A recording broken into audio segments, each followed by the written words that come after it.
Blindeca, expertos en blindaje, presenta la entrevista en línea con William Meléndez.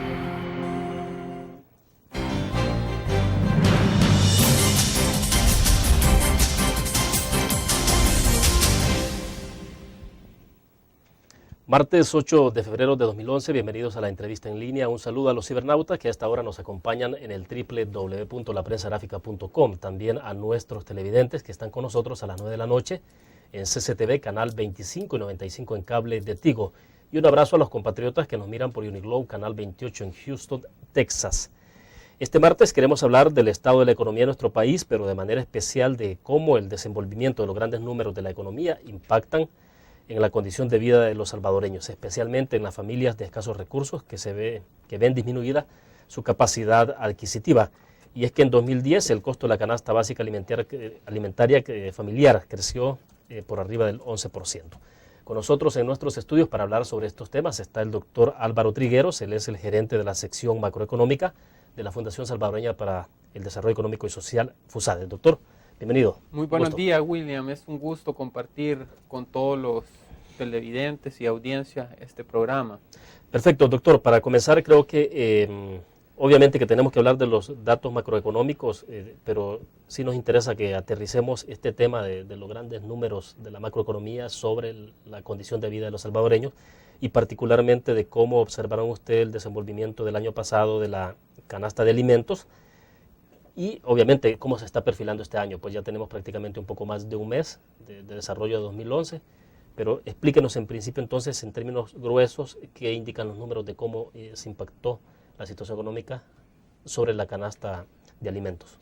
Sí, William, fíjese que 2010, que es el año que estamos analizando con este cuarto informe del cuarto trimestre, de 2010, es un informe muy oportuno porque es el cierre del año y permite hacer la evaluación completa. Nosotros encontramos que 2010 fue un año todavía difícil, a pesar de que ya no hubo una gran caída como en 2009 en lo que es el crecimiento económico, sino que hubo un pequeño crecimiento impulsado principalmente por la demanda externa, por un crecimiento en las exportaciones que crecieron 18%, pero aún así el crecimiento del empleo no ha sido suficiente, de tal manera que observamos incrementos en el desempleo y subempleo. Ese tema, que es el más importante para mejorar el bienestar de las familias salvadoreñas, es el que todavía se encuentra en una situación difícil. Y como dicen, llueve sobre mojado, ¿verdad? Entonces estamos pasando por una situación económica nacional difícil, pero al mismo tiempo ha habido incremento en los precios de la energía, de materias primas y de alimentos. Concretamente, cuando medimos la inflación en el componente de alimentos del índice de precios al consumidor, este creció cerca de 7.8%, pero hay una canasta todavía más reducida que se llama la canasta básica alimentaria. ¿Qué productos están incluidos dentro de esta canasta básica? Ahí hay más que todo lo más elemental, porque esa canasta es la que se ocupa para medir la línea de pobreza. Claro. O sea, cuando uno no tiene suficiente dinero para esa canasta, inmediatamente se le declara pobre extremo.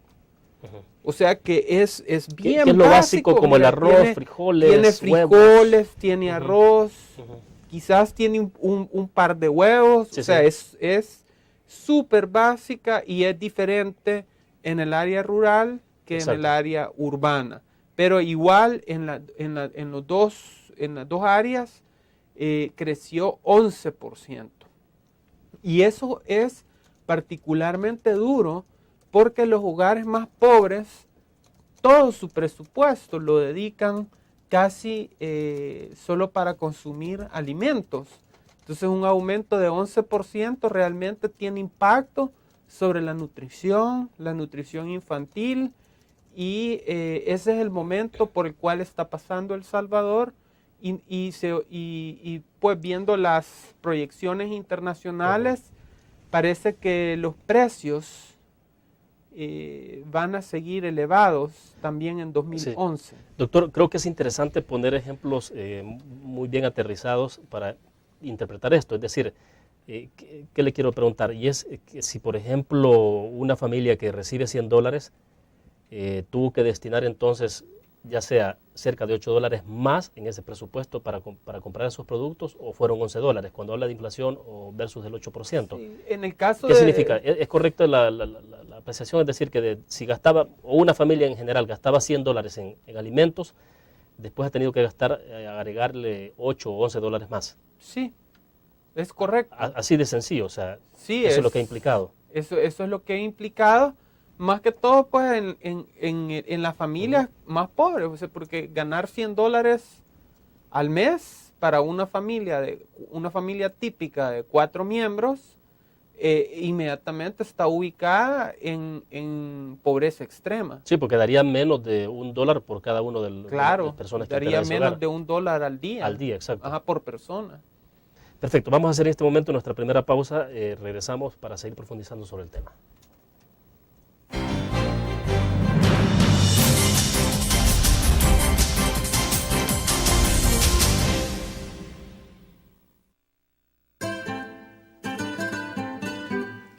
Exquisita comida, profesionalidad en el servicio y un ambiente agradable. Lo encuentra en Restaurante Mesón de Goya. Visítenos y saboree nuestra variedad de platillos. Le ofrecemos un amplio menú a la carta y atractivas promociones. Atendemos eventos sociales y empresariales. Para su comodidad, brindamos servicio de banquetes a domicilio. Restaurante Mesón de Goya. Todos los días salimos a dar lo mejor de nosotros. Salimos a dejar el corazón en el trabajo. Cuando hay adversidad, salimos. Cuando no sale el sol, salimos. Así somos los salvadoreños. Ponemos el alma en todo lo que hacemos. Y esta vez también saldremos. Porque saliendo a trabajar es que se sale adelante.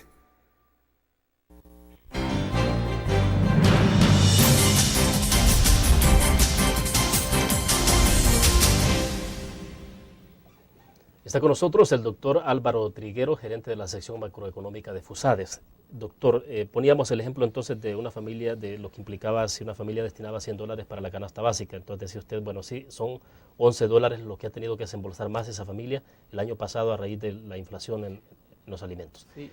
Pero bueno, ¿qué significa esto? Porque estamos hablando de que la familia tuvo que poner más dinero entonces para comprar los alimentos, pero eso fue en detrimento de la posibilidad de ¿qué? De educación, el tema del transporte y lo demás, ¿no? Sí, o bueno, simplemente comprar menos comida. Las consecuencias son diversas dependiendo del tipo de hogar, y los hogares tienen diferentes estrategias. Por ejemplo, en las familias numerosas, una estrategia es que alguien que está en edad de trabajar trate de conseguir un empleo, y si lo consigue, entonces puede compensar, ¿verdad? Otra estrategia que han seguido los hogares, muy típica en El Salvador, es que muchos han migrado a Estados Unidos o a otros países. Entonces, cuando aquí ocurre una crisis, los familiares envían más remesas. O sea que cuánto y cómo le afecta a cada hogar depende de la situación específica de cada hogar. Pero en términos globales, para las familias más pobres que tienen pocos miembros, pocos miembros en edad de trabajar y con bajos niveles educativos, sus posibilidades de empleo son bien bajas, y entonces el impacto y las consecuencias sobre el desarrollo y el crecimiento de los niños es bastante grave. Y es a estos hogares donde se tiene que focalizar la ayuda del Estado para evitar que haya daños permanentes en el crecimiento, en la nutrición de los niños, y afecte su desarrollo y su posibilidad futura. Claro, ese es un punto que me interesa que exploremos un poco más adelante. ¿Qué es lo que puede hacer el gobierno, digamos, y todo este tema de subsidios, si es lo más correcto para enfrentar la pobreza, si son instrumentos paliativos, qué es lo que hay que hacer? Lo vamos a ver más adelante, pero quisiera que me explicara, doctor, porque bueno, lo que estamos viendo es que qué productos son los que ustedes ven que fueron los que más registraron alzas en los precios. Es decir, los frijoles está claro, porque la libra de frijoles, lo que no se había visto en los últimos 10, 15 años, llegó a 1.50 la libra el año pasado. Sí. Ahora, ¿en cuánto está? O sea, pero tal vez si nos puede dibujar esos, si tiene esos números. Sí, bueno, la libra sí no le puedo dar el precio, pero el frijol, por ejemplo, el cuarto trimestre del año pasado creció 65% y por eso fue que lo vimos llegar a precios cercanos a 1.50 la libra. El problema con el frijol es que aquí tuvimos una mala cosecha al final del año y nosotros importamos buena parte de nuestro consumo de Honduras y de Nicaragua, y en estos dos países también fallaron las cosechas. Claro. Entonces, regionalmente el producto está escaso y eso es lo que hace subir el precio. Entonces, en la agricultura estos fenómenos ocurren con frecuencia, ¿verdad? Cuando hay una buena cosecha, el frijol es abundante y baja los precios. Y cuando la cosecha es mala, ocurre lo contrario, lo cual es bueno en el sentido que suben los precios y entonces los productores ven atractivo sembrar frijoles. De hecho, nosotros estamos informados que allá en Zapotitán se ha incrementado sustancialmente la siembra de frijol, aprovechando que ellos tienen regadíos. Y pues eso va a ayudar a aliviar un poco la oferta de frijol y tal vez a estabilizar el precio. Lo único que tenemos que ampliar más todavía estas zonas de regadío. Por ejemplo, El Salvador no ha aprovechado todo su potencial agrícola construyendo la infraestructura necesaria para que podamos sembrar en regadío. Eso favorecería mucho más la oferta de frijoles o de cualquier otro producto agrícola.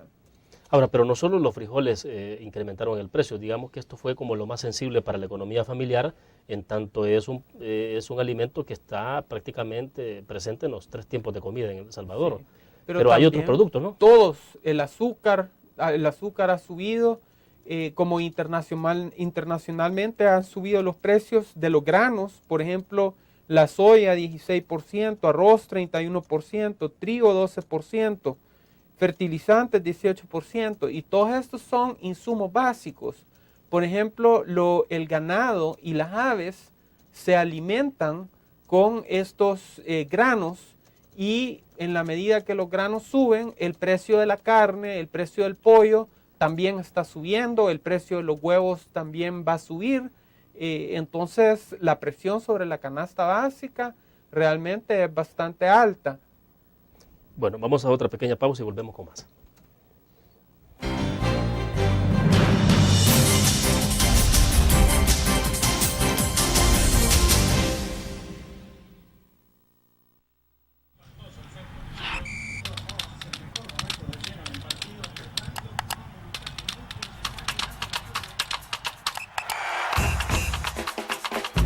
La emoción del deporte está en www.elgráfico.com.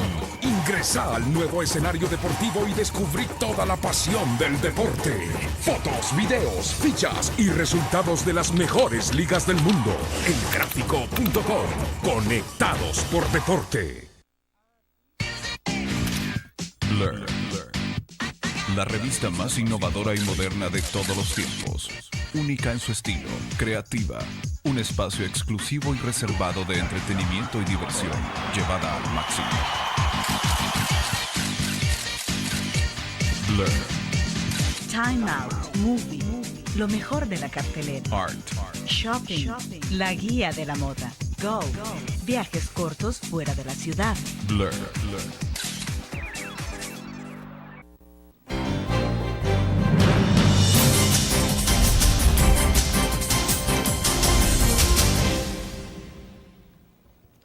Bueno, doctor Trigueros, hay situaciones interesantes que están ocurriendo alrededor de esto, porque la semana pasada hablaba con un amigo sobre, por ejemplo, de cómo se ha ido transformando, cambiando la dieta alimenticia en el país. Por ejemplo, el caso del consumo del pan francés. En el país, hace varios años atrás, no era un consumo masivo el pan francés. Obviamente estamos hablando de trigo. Sin embargo, en el país cada vez más se va consumiendo más pan francés, por lo tanto más trigo y menos tortilla. Da la impresión de que también los cambios en el consumo de la alimentación de la gente, eso ha ido cambiando y es en detrimento finalmente del bolsillo de la gente, ¿no? No necesariamente, o sea, puede haber algunos momentos en que el maíz sea más barato, algunos momentos el trigo. Ahora, las tendencias internacionales es que tanto el maíz como el trigo, el maíz hay blanco, maíz amarillo, Exacto. está el maicillo, todos estos precios están subiendo. Y eso tiene un impacto sobre la canasta básica de todos los salvadoreños. Y yo creo que lo más difícil es cómo interpretamos ese problema. Yo creo que podemos compararlo con un terremoto. Y lo que me extraña a mí es la forma diferente en que reaccionamos. Fíjese que cuando ocurre un desastre así natural, catastrófico, inmediato, de repente todo el mundo sale a la calle y trata de ver cómo ayuda. Exacto. Porque todos reconocemos que ha ocurrido una catástrofe y que es complicado y que necesita la ayuda de cada uno. Que cada salvadoreño puede ayudar a otro salvadoreño de alguna manera. Pero además hay planes de contingencia, o sea, no necesariamente tiene que pasar la catástrofe, es decir, quienes deben de estar más o menos preparados. O sea. Sí, pero no solo, o sea, no solo el Estado o las instituciones encargadas de atender los bomberos, por ejemplo, no solo ellos, sino que entra un gran espíritu de solidaridad entre toda la gente y dice, no nos podemos quedar de brazos cruzados. Claro, tenemos que ver cómo vamos a ayudar. Ahora, eso es lo que debería hacer, pero ¿qué es lo que está pasando entonces en todo este tema de los alimentos? Entonces, eso es lo que debemos reflexionar, que esto no es diferente a un terremoto. Sin embargo, la forma en que reaccionamos es distinta, porque es algo invisible. O sea, no es algo tan evidente como cuando se cae una casa o se desmorona una montaña que realmente impacta la vista. Pero el aumento de los precios es silencioso, es como invisible, y lo único que sentimos es que me golpea a mí, a mi bolsillo.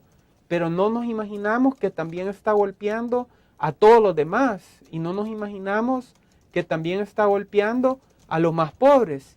Y no nos imaginamos que es un problema sumamente grave que nadie puede resolver, sino que lo tenemos que resolver todos los salvadoreños como un solo gran equipo, como una gran familia. Pero entonces, ¿cómo deben reaccionar, o la sociedad o el país, cómo debe reaccionar ante esto? ¿Cuál debe ser la ruta más adecuada? Es ahí donde creo que todavía nos hace falta entender la dimensión de los problemas económicos y cómo se deben resolver. Nosotros llegamos a pensar en estas situaciones de que aumentan los precios, de que por alguna razón, yo no entiendo cuál, el gobierno se tiene que hacer cargo de ello, ¿verdad? Claro, el gobierno tiene que jugar un papel, pero este problema es grande. El problema no lo puede resolver el gobierno nada más. Lo tenemos que resolver todos. Necesitamos la solidaridad de todos los salvadoreños, que todos entendamos que este es un problema grave y que no se puede resolver alterando o cambiando precios. Pero eso es lo primero que ocurre en una situación como esta. Sí, pero y en esto hay niveles de responsabilidad distintos. Es decir, no sé, el gobierno, digamos, como el que ejerce liderazgo, el mismo presidente, tiene mucha posibilidad de influir sobre todo esto. No, es que ese es el engaño. Creen que pueden influir, pero no pueden, porque los precios internacionales, es que los precios internacionales, si un quintal de frijol vale $150, no importa que aquí lo vendamos a 20, el quintal cuesta $150. Entonces, esa gran diferencia entre el precio y el verdadero costo lo tiene que pagar alguien.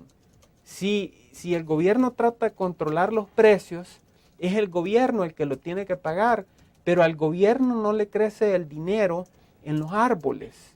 No hay arbolitos en los que crecen los dólares que los corta para ir a pagar esa diferencia. El dinero lo saca de los impuestos. Es el único lugar de donde el gobierno puede sacar dinero. En otros países... ¿Y usted ve que hay una tentación de los gobiernos aquí y en otras partes de intentar entonces meterse con el tema de regulación de precios, irse por esa vía?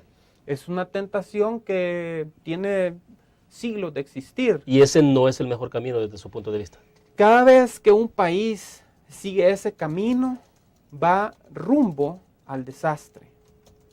Y ahí podemos ver nosotros lo que está pasando en Grecia, en Irlanda, en España, donde las finanzas públicas ya no aguantaron, entonces tuvieron que recortar plazas, bajar salarios, despedir trabajadores, bajar pensiones, eliminar casi todos los subsidios que existen, porque la factura no la puede pagar el Estado. Entonces ahí es donde como sociedad tenemos que comprender que ese no es el camino.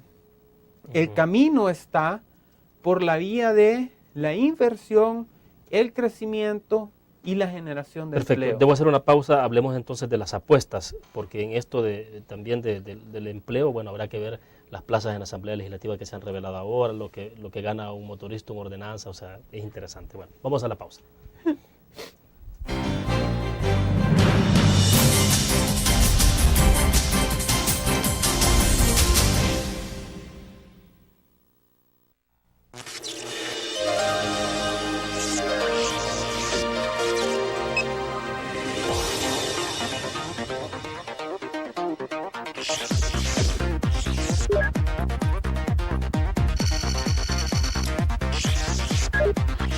Estimulamos tus sentidos para que leas, veas, escuches e interactúes con la verdad.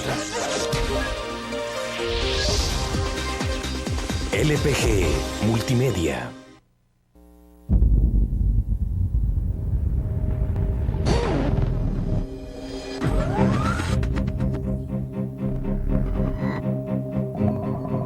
El inicio de una estrategia financiera desde los negocios y la actividad económica hacia toda Centroamérica.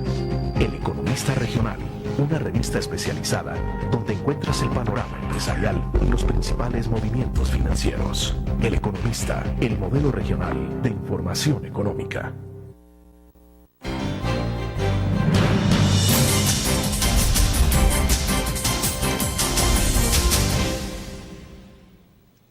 Doctor, nos quedamos entonces conversando sobre cuál es el camino que se debería seguir, el más recomendado en medio de todo esto. No sé si fórmulas mágicas tampoco se tienen esto, ¿no? O sea, hay como caminos más factibles unos que otros, me imagino.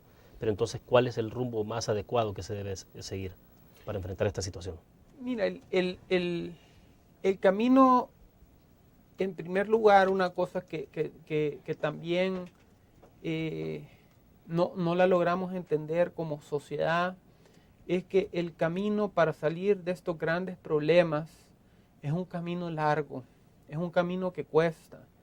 Para hacer una comparación bíblica, recordemos que el pueblo judío, cuando salió de Egipto, antes de llegar a la tierra prometida, tuvo que pasar 40 años en el desierto como nómadas, ¿verdad? Y pasando una serie de pruebas, y fue hasta entonces que llegaron a la tierra prometida. Bueno, solo que aquí, así como estamos en este país, hay mucha desesperación. Lo que pasó en Túnez, por ejemplo, o sea, lo que inició fue a raíz del alto precio de los alimentos. Lo de Egipto tampoco está exento de esa situación. Sí, vale, entonces, ¿qué es lo que hace que un pueblo aguante y tenga 40 años para llegar al lugar que quiere llegar? Es la esperanza y saber que llevan el camino correcto. Si esas dos cosas no existen, entonces es muy difícil que la gente tenga la paciencia. Y en este momento esos dos factores, ¿usted los ve o no los ve en este país? Pues el salvadoreño en general... Es decir, lo que usted mencionaba, la esperanza y saber que se lleva el camino adecuado. Sí. ¿Tenemos esas dos cosas o no? Mire, el salvadoreño en general es optimista y siempre anda buscando cómo salir de los problemas, ¿verdad?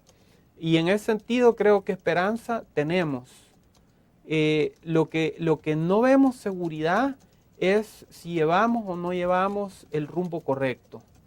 ¿Y esto corresponde al Ejecutivo? ¿A quién corresponde el rumbo? No, es que hay que entender que el país no lo define únicamente un sector, sino que tenemos que estar unidos todos.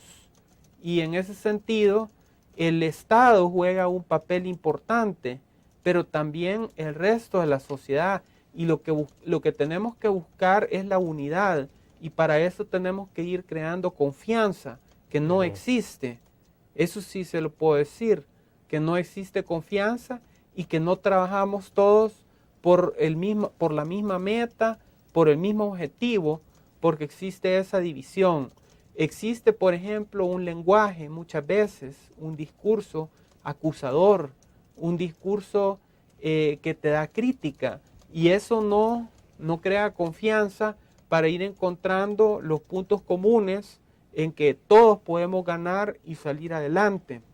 Entonces lo que se hace falta es ir creando un ambiente donde se pueda dialogar, y se ha creado aquí un instrumento interesante. Ahora, pero ¿cómo impacta todo esto del diálogo, de la concertación, de la unidad sobre un tema estratégico que tiene que ver con el alto precio de los alimentos? ¿Qué consecuencias tiene el que un país entonces pueda estar unido, pueda estar, tenga coherencia sobre cuál es el rumbo que debe seguir? Que pues que aprenda entonces a tomar las decisiones difíciles, ¿verdad? En el sentido que el Estado no puede y no debe regular los precios, porque eso tiene un alivio de corto plazo, pero crea problemas graves para las finanzas públicas en el largo plazo, y al final afecta negativamente el desarrollo y afecta negativamente la pobreza en el país. Entonces tenemos que aprender a crear el ambiente para tomar decisiones difíciles que no van a generar resultados en el corto plazo, sino que van a generar resultados y soluciones permanentes, pero a mediano y largo plazo. Entonces por eso es que requiere un tiempo de espera, un tiempo de paciencia, pero sabiendo que se está haciendo lo correcto y que vamos a cosechar buenos frutos. ¿Cuáles son, le dejo planteada la interrogante, vamos a la pausa, pero cuáles son las medidas entonces, las primeras medidas que deberían de tomarse? Si una vez se logra el consenso, la unidad sobre los temas estratégicos, ¿cuáles son los primeros pasos que deberían de darse? Vamos a la pausa.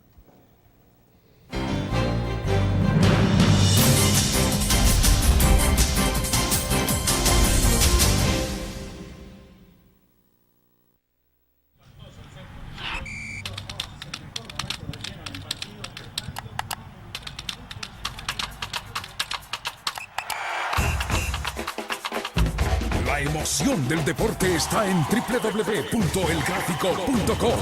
Ingresa al nuevo escenario deportivo y descubrí toda la pasión del deporte.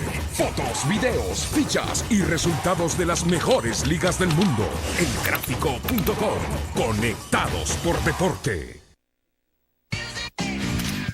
Learn. La revista más innovadora y moderna de todos los tiempos. Única en su estilo, creativa. Un espacio exclusivo y reservado de entretenimiento y diversión, llevada al máximo.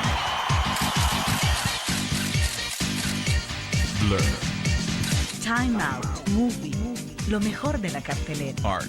Shopping, la guía de la moda. Go, viajes cortos fuera de la ciudad. Blur.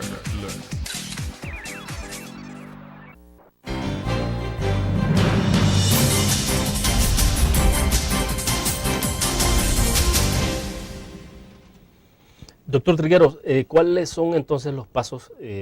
Si logramos en un momento determinado tener criterios de unidad sobre temas estratégicos y todo el país se pone en esa condición, entonces uno lo pregunta, bueno, ¿cuáles son los pasos más recomendados a dar? Y le preguntaba eso porque también, y se lo decía fuera de cámara hace un momento, que ayer leíamos, por ejemplo, que el presidente de Francia y la misma FAO han pedido una mayor regulación para controlar las especulaciones en los mercados, dicen ellos, en materias primas. Y le recordaba a usted, por ejemplo, en el 2008, cuando fue la crisis de alimentos, que también algunos atribuyeron mucho esto a la especulación, al ingreso de otros inversionistas, se metieron al tema de los commodities y bueno, entonces comenzó a haber más especulación con los alimentos. Pero vuelvo, entonces, los pasos que se deben de dar, considerando toda esta variable. Sí, mire, como El Salvador, tenemos que conocer el entorno internacional.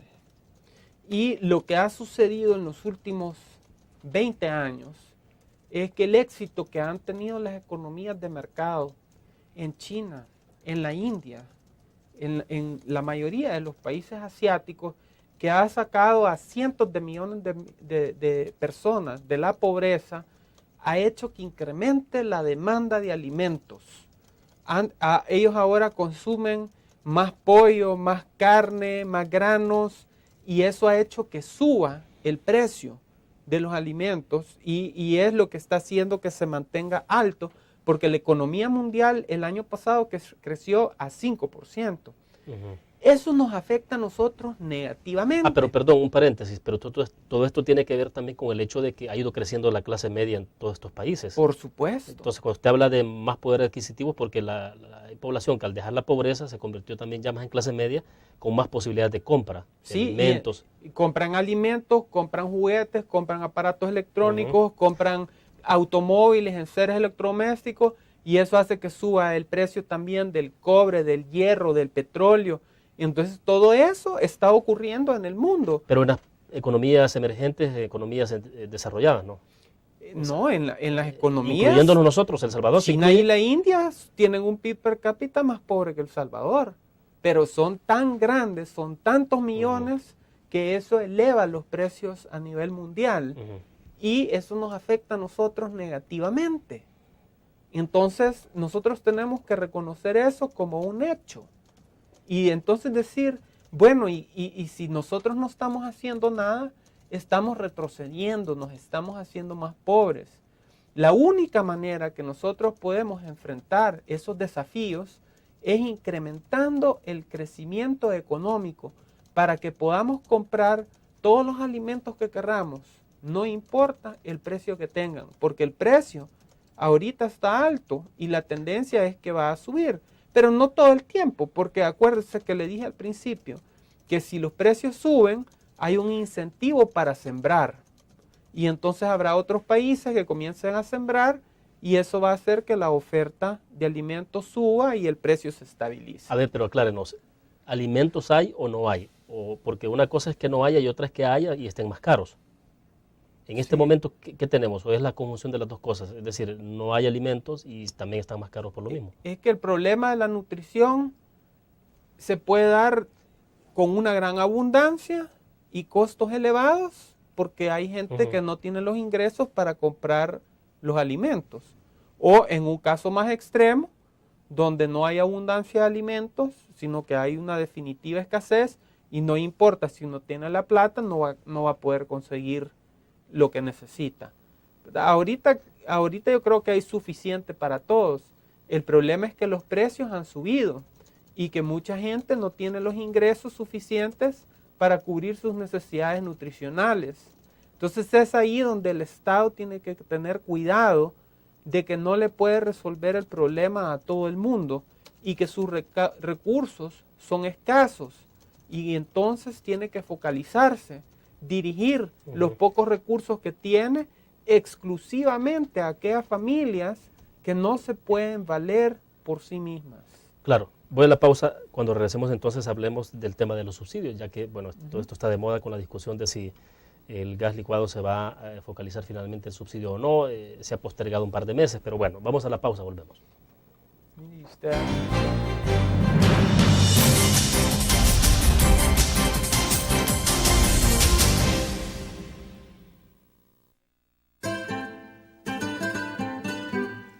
Exquisita comida, profesionalidad en el servicio y un ambiente agradable. Lo encuentra en Restaurante Mesón de Goya.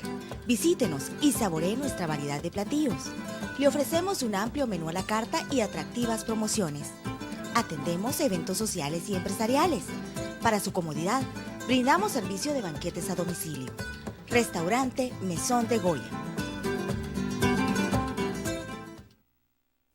Todos los días salimos a dar lo mejor de nosotros. Salimos a dejar el corazón en el trabajo. Cuando hay adversidad, salimos. Cuando no sale el sol, salimos. Así somos los salvadoreños. Ponemos el alma en todo lo que hacemos. Y esta vez también saldremos.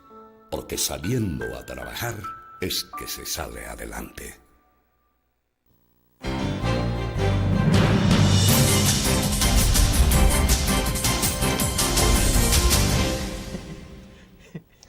Bueno, doctor Trigueros, explíquenos entonces, estábamos hablando ya sobre el tema de que en estas circunstancias, usted decía, el gobierno tiene que priorizar sobre los pocos fondos que tiene para poder destinarlos y focalizar en la gente que más lo necesita, ¿no? O sea, pero bueno, decíamos en el corte comercial, estamos viendo, por ejemplo, que ya se reconfirma de que efectivamente, como lo dijimos la semana pasada en la prensa gráfica, se va a incrementar el subsidio para los transportistas. Y por el otro lado está la discusión también entonces del gobierno de cómo hacer con la focalización de subsidio en el gas licuado. Entonces, ¿qué está pasando con todo esto? Pues, ¿cuál es el camino? Mira, el camino, lo dije en el segmento anterior, que es los pocos recursos que tenemos, los tenemos que focalizar en las familias que no se pueden valer por sí mismas, por las condiciones en que viven, por sus bajos niveles de educación, por las pocas oportunidades que tienen. Hay que ver cómo se les crea oportunidades a estas familias. Pero como son pocos recursos, hay que irse a las que están en el fondo, en la pobreza extrema, ¿verdad?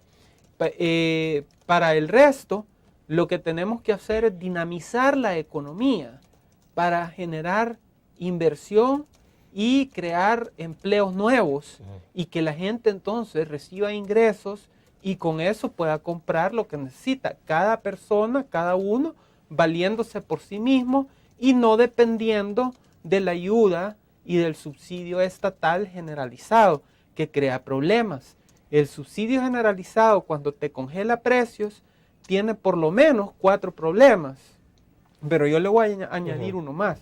En primer lugar, que las finanzas públicas ahorita están pasando por una situación muy difícil y no hay recursos. Entonces, si lo gastamos en subsidios, vamos a endeudar más el país y vamos a dejar en más problemas la situación. En segundo lugar, el gobierno no tiene dinero. El dinero proviene de nuestros impuestos. Entonces nos están quitando el dinero por un lado y por el otro nos dicen que nos están regalando. Pero el gobierno no nos puede regalar nada porque nos está dando el dinero que nos ha quitado con nuestros propios impuestos. Segundo problema.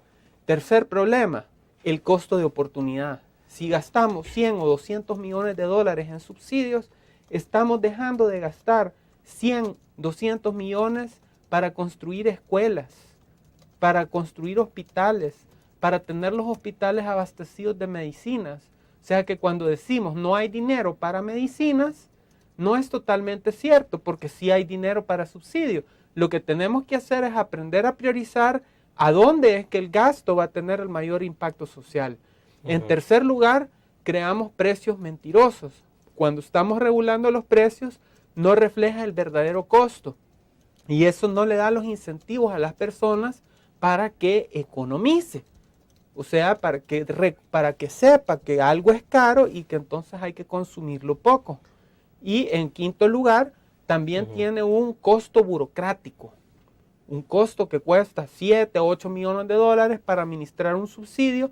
Y ese costo es un costo improductivo porque no está produciendo nada. Pero entonces, ¿qué se puede hacer, por ejemplo, en el caso concreto de los empresarios de buses? O sea, se está hablando de que se va a incrementar el subsidio, que esa es como la vía más, creo que es la más fácil que ha encontrado el Ejecutivo para enfrentar la situación. Te pongo un ejemplo. El viceministerio el viceministro de Transporte recientemente ha presentado un proyecto para la creación del Metrobús. Exacto. Y plantea que cuesta alrededor de 104 millones de dólares.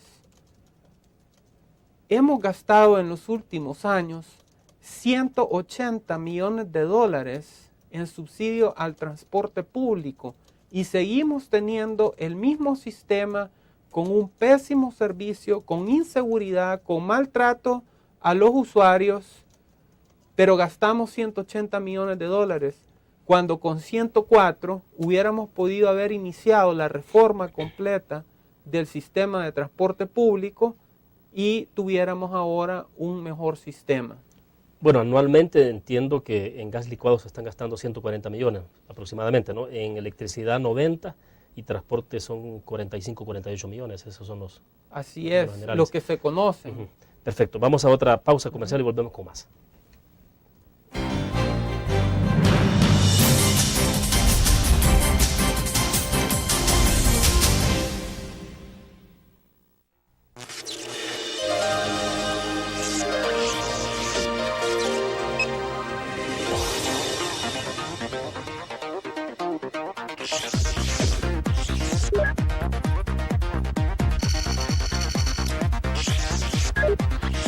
Estimulamos tus sentidos para que leas, veas, escuches e interactúes con la verdad. LPG Multimedia.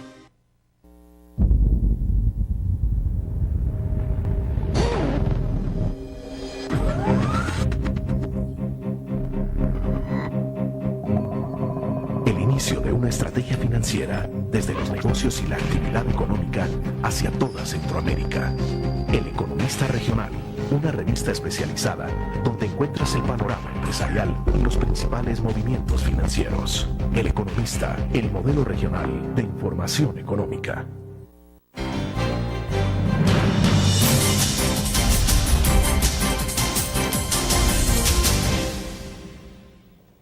Bueno, creo que es interesante entonces, como para terminar de aterrizar sobre el tema de subsidios, es decir, a FUSADES no le hace clic esto de seguir aumentando subsidios. Entonces es focalizar los pocos recursos que se tienen en la gente que más lo necesita, pero no parece que sea fácil porque el ministro de Economía o el Ministerio de Economía en general están bastante complicados en términos de qué fórmula aplicar justamente para focalizar subsidio al gas. Es decir, los caminos, o sea, ¿usted cree que sí se puede? ¿Cuál es la experiencia más inmediata que tenemos en el país, en América Latina, de que esto se puede hacer con efectividad? Yo creo que aquí en el país tenemos experiencia. Por ejemplo, en 1989 se recibió la economía bastante deteriorada, el Estado con una deuda de arriba del 50% del PIB, los ingresos tributarios estaban cerca de 8%, había una gran cantidad de regulaciones de precios, de alimentos, y a los pocos años se hicieron las reformas, se ajustaron las finanzas públicas, se eliminaron los controles de precios y la economía, se firmaron los acuerdos de paz, o sea que hubo un ambiente de confianza y de esperanza. Y entonces la economía comenzó a crecer a 7%, se generaron empleos y tuvimos una época de bonanza en El Salvador. De hecho, es los años inmediatos, a la firma de los acuerdos, cuando más creció la economía en el país, ¿no? Sí, es cuando más creció la economía. O sea que ya nosotros pasamos por una situación peor que la que estamos viviendo ahora. Y sabemos cuáles son las medidas que hay que tomar, muchas de las cuales, por cierto, las sugirió FUSADES en su estrategia quinquenal 1989-1994 y dieron buenos resultados.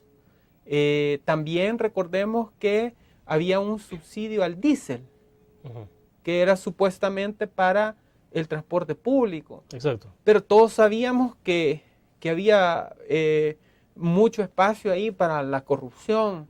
Entonces se eliminó ese subsidio. Recordemos, se eliminó. Durante la administración de Francisco Flores se eliminó. Sí, ¿no? se eliminó y al mismo tiempo se introdujo el FOVIAL, Sí, sí. Lo cual también fue uno de los mejores programas para el mantenimiento de la carretera y que fue ejemplar en la región centroamericana y ayudó a reconstruir carreteras. O sea que conocemos programas, conocemos mecanismos, ya hemos pasado por esto de los subsidios antes y se han podido corregir de una manera exitosa.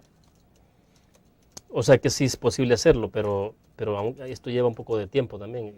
Pues yo creo que hay que ponerle un límite al tiempo porque ya llevamos 20 meses, 22 meses y yo no veo todavía que se haya tomado la decisión de hacer algo en la dirección correcta. Y en el caso del transporte público, ¿cuál es la mejor salida para poder, porque hay que paliar las condiciones de muchas familias que utilizan el transporte público de diario, ¿no?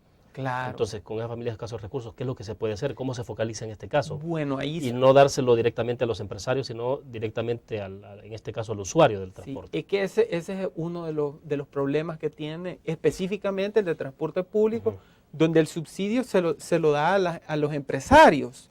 Eso se le llama el subsidio a la oferta, pero eso es contraproducente porque el subsidio hay que dárselo a la demanda, es decir, al usuario, como usted dice, y ahí hay que identificar cuál es el usuario que va a necesitar ese subsidio. Específicamente en muchos países se ha adoptado la política que se le subsidia el pasaje a los estudiantes, o sea, tercera edad que no también, está trabajando, y a los adultos mayores, porque ya su ingreso bajó, ya no trabajan, la pensión es menos que lo que ganaban antes, y por eso reciben una ayuda del Estado. ¿Y usted cree que entonces se podría reducir por mucho la cantidad que eroga el Estado? Por ejemplo, que ahorita son 48 millones de dólares en subsidio al transporte. ¿Podría reducirlo mucho más? O sea, sí, se puede reducir más, pero también es necesario reconocer que el sector necesita una reforma integral para que tengamos un sistema de transporte público seguro, limpio, con buen trato a la gente y que sea efectivo y rápido. Anoche el presidente de la República reconocía en una entrevista que efectivamente lo que va a ocurrir es un aumento en el subsidio, pero decía que a cambio se le va a exigir a los transportistas que puedan el respeto al usuario, a los conductores y todo lo demás. O sea, que es lo que más resiente o protesta la gente que se sube en autobús en este país. Sin embargo, eso se ha venido prometiendo desde hace muchos años y tampoco los empresarios han dado nada a cambio. Pero no basta con eso, o sea, no es necesario que haya un subsidio para que ellos den un buen servicio. Sí, mire, yo no sé qué va a pasar con el sector. Lo que sí le puedo decir que al aumentar el subsidio, aumentamos la deuda y esto va a venir acompañado con aumento de impuestos también. Bueno, vamos a otra pausa comercial, volvemos.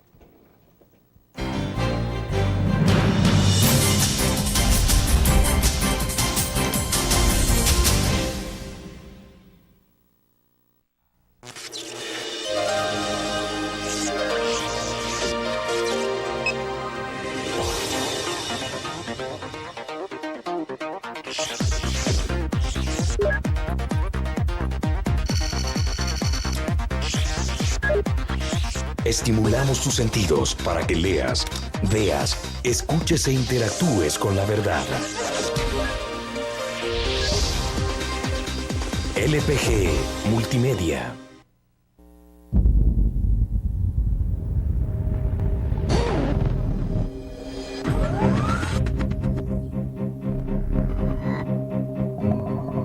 El inicio de una estrategia financiera desde los negocios y la actividad económica hacia toda Centroamérica.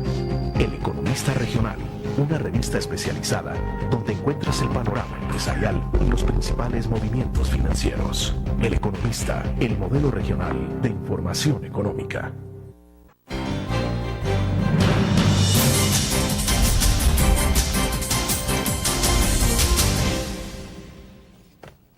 Bueno, nos quedan dos segmentos todavía, Álvaro, y quisiera que usted nos explicara un poco, para que hablemos ya de los datos gruesos, de cómo está el comportamiento de la economía.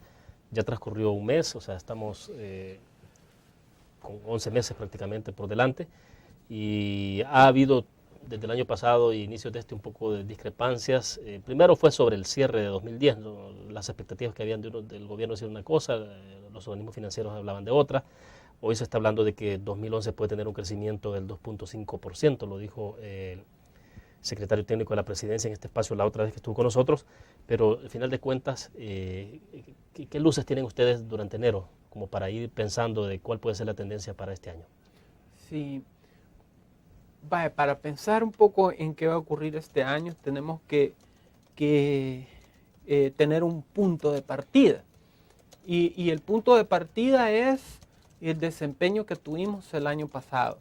La cifra de crecimiento del año pasado oficial todavía no está disponible. Esta va a estar disponible hasta el 31 de marzo en la noche.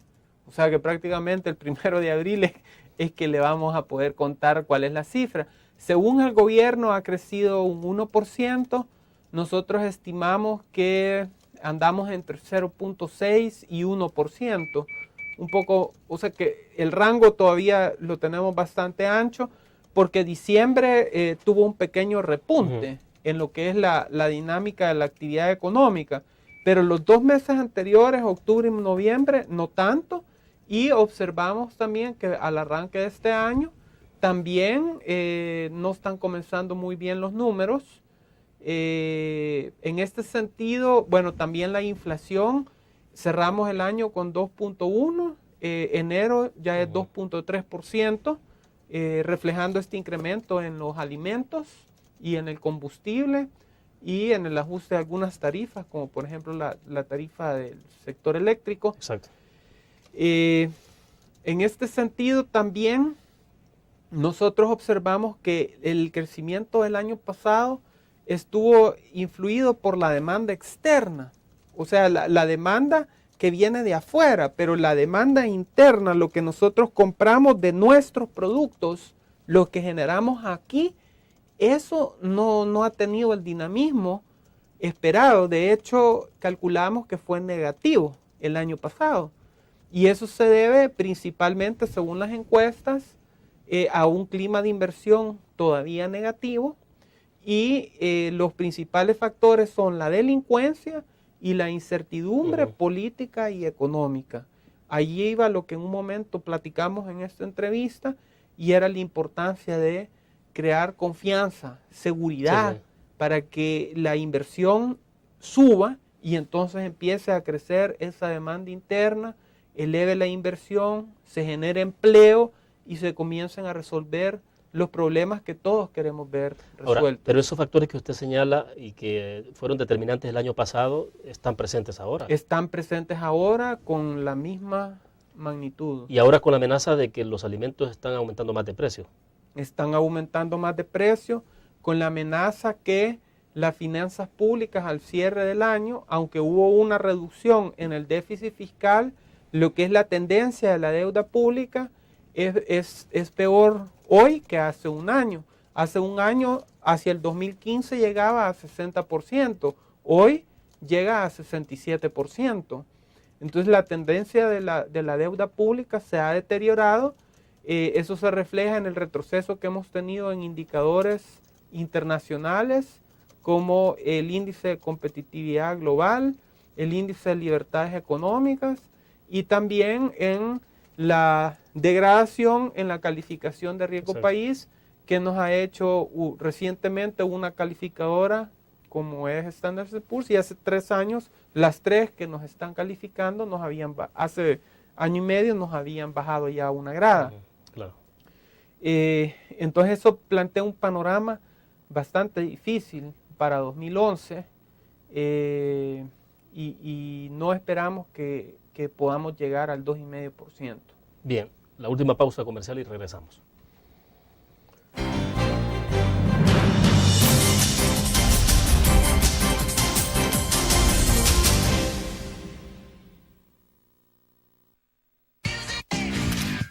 Learn. La revista más innovadora y moderna de todos los tiempos. Única en su estilo, creativa. Un espacio exclusivo y reservado de entretenimiento y diversión, llevada al máximo. Learn. Time Out Movie. lo mejor de la cartelera. Art. Shopping, la guía de la moda. Go, viajes cortos fuera de la ciudad. Blur.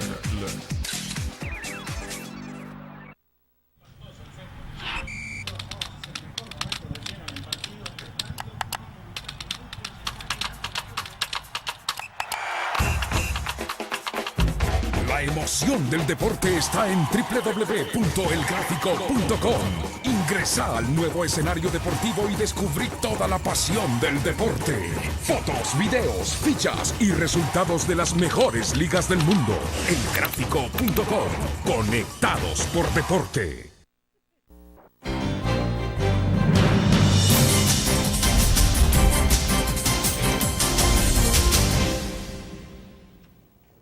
Bueno, Álvaro, este año usted dice, bueno, llegar al 2.5 no parece que sea tan fácil. Es un año preelectoral también.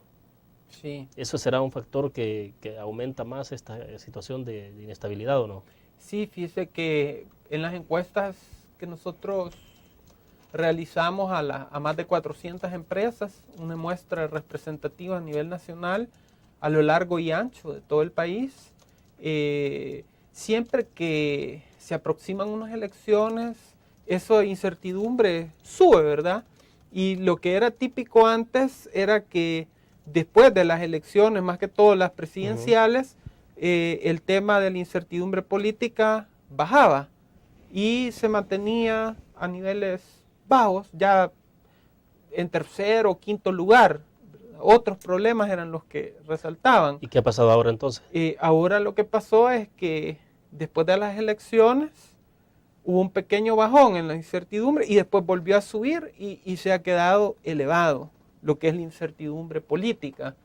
Y eso es uno de los factores pues, que mantiene deprimida la inversión. Pero ¿quién está alimentando esa incertidumbre? ¿Un problema de los partidos políticos, del sector empresarial, del mismo gobierno? Sí, en lo que se refiere a la incertidumbre política, pues es todo el sistema político que involucra partidos, involucra los diferentes órganos del Estado, por decisiones. No todas las decisiones son negativas. Por ejemplo, se ha reconocido públicamente que algunas decisiones que han venido de la Corte Suprema de Justicia han sido bastante buenas. Por ejemplo, el tema de hacer algunas correcciones a las transferencias internas que se hacían en el presupuesto. Sí, sí. Ahí hubo una sentencia de inconstitucionalidad y se dieron los lineamientos para que se corrigiera. Lo que parece por el momento es de que no se acató la sentencia, sino que se inventó otro sistema y seguimos haciendo casi lo mismo. Entonces eso también crea incertidumbre, pues, porque uno tenía la esperanza de que las cosas se hicieran de una manera más transparente. Solo quiero concluir, finalmente, todo esto de lo que hablamos de 2.5 del Producto Interno Bruto, de crecer más o menos, finalmente, ¿qué significa esto para la familia, para el salvadoreño promedio? Porque, bueno, a veces la gente dice, bueno, eso de los números macroeconómicos de repente quizás no tienen nada que ver conmigo, pero ¿qué significan? ¿Cómo se traduce eso cuando un país crece o no crece? Fíjese que yo creo que cada uno tiene que evaluar lo que significa, ¿verdad? Para todo el país en su conjunto realmente es preocupante porque 2,5% de crecimiento no es nada. Eso es difícil que se sienta y que uno vea la prosperidad en el país. Para que se vea y se sienta la prosperidad, tenemos que crecer a 5, a 7%, y eso lo tenemos que hacer por 5, por 10 años, por todo lo que podamos.